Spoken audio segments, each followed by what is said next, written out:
Welcome to digitalconstructive.com, and in this video we're taking a quick look at the C-2 Insulation and Acoustical License exam questions.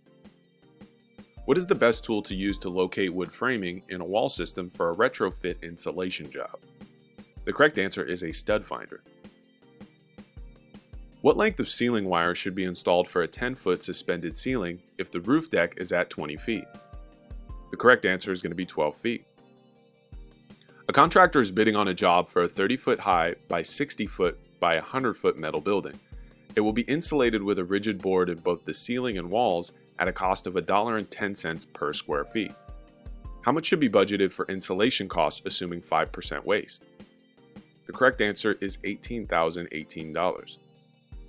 So as you can see, there's going to be a lot of topics that are referenced on the C-2 license exam. You can expect California building codes, standard practice for installation of ceiling and suspension systems, installation and weatherizing, Cal OSHA general industry and electrical safety orders, of course, and a lot more. Now, these are all encyclopedia style textbooks with a lot of information that may or may not be on the actual exam. Remember, there's thousands of possible questions. Several of them are going to be math related, and they're covering varying aspects of the trade.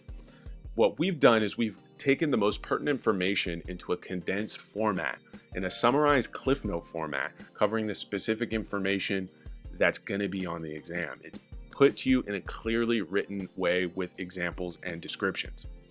Now, this comes in the form of physical study guides or ebooks, online practice tests, online lectures, mathematics reviews, and an application review to ensure that your application is filled out correctly so it's not rejected by the CSLB for mistakes. I just wanted to make this video because a lot of you guys were asking specifically about exam questions. We've got another video that goes deeper onto the test covering the law side, as well as statistical breakdowns on the trade side. You know, the process, where do I take the exam, retakes, how much does it cost? We've got another video that goes deeper into the C-2 license requirements and how you're going to need to fill out your application, the verbiage you're going to want to use on your certification of work experience, bonding, and a whole lot of other information. If you haven't already, like and subscribe to the channel. Feel free to drop a comment below. Again, this is digitalconstructive.com, and thanks again for watching.